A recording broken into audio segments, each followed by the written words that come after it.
What's up, everyone? This is Freight Skater here, and we are in Sanford, North Carolina, over here at Keene Transport.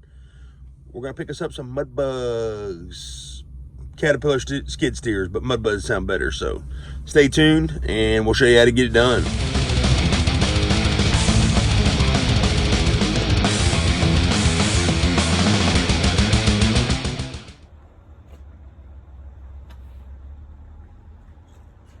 All right, guys, we got our load from Sanford, North Carolina, Keene. Got 4 little mud bugs. We're going to show you how to get this done here safely and secure. They have several chain access points. I like to use the 2 lower ones, the one on the front and the one on the back here. These units are roughly 8,000 pounds a piece. Each one of our chains is about 5,200 pounds working load limit, grade 70 transport chains. So we're going to use 2 per unit and get them bonded down, and we'll be right back with you. We'll show you what the end of the product looks like, so stay tuned.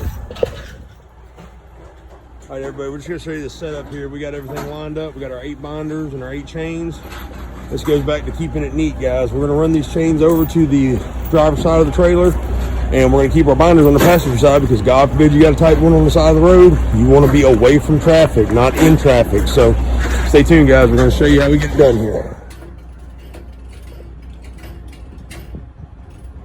All right, everybody. We are back here in Sanford, North Carolina. We've got our Caterpillar mud bugs all chained down. Guys, I can't stress this enough. Try to stay away from using these stake pockets, being up under there. You want to be, if you have to run alongside it, run on the side of the stake pocket, not up underneath. And always try to double spool if you can. Even if you have to do a wide double spool or a short double spool, whatever you want to do. But which I obviously did a short one over there. I think Trainee Andrew hooked this one up, so he did the wide double spool, which is fine. It doesn't matter. We had enough chain to do it with. So we got another double spool there. Some of them it's just a peculiar way to secure these things, depending on how they are. You can see those securement points up in there, and you want to try to stay away from that tire as much as possible. We're right next to it, not quite on it, so you don't want to damage this equipment, guys, while you're hauling it. Also, one thing I forgot to mention, guys, you want to get a bungee for every binder that you use. I like snap binders, but get a bungee for every binder. Any of this chain excess, wrap it around your binder, kind of like as a safety measure, and take your bungee and wrap that chain up. So on this load, we used 8 chains, 8 snap binders, and 8 bungees. So it's a pretty good looking load, guys. So yeah, there you go, guys. We're good to go. So try to put a little Tonka truck on the back, and we'll be out of here. So thanks for watching. Stay safe, stay prime. God bless. Freight Skater out.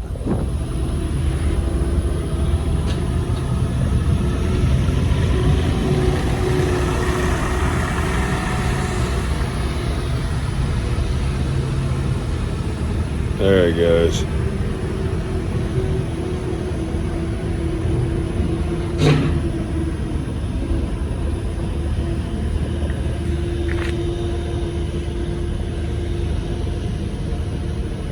See it sinking in the ground right there. It's the first time I've ever seen this. It's pretty neat.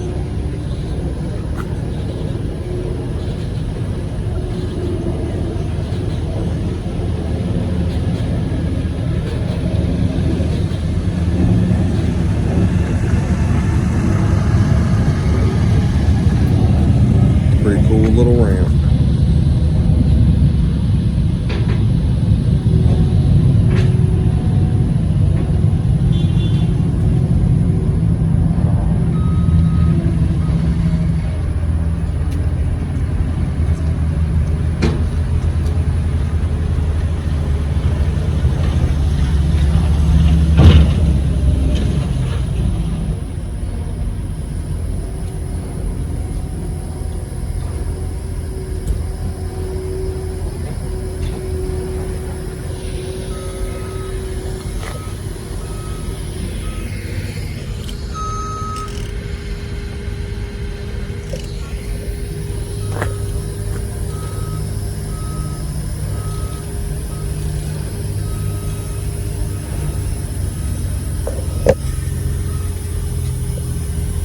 Look at them with all their fancy equipment.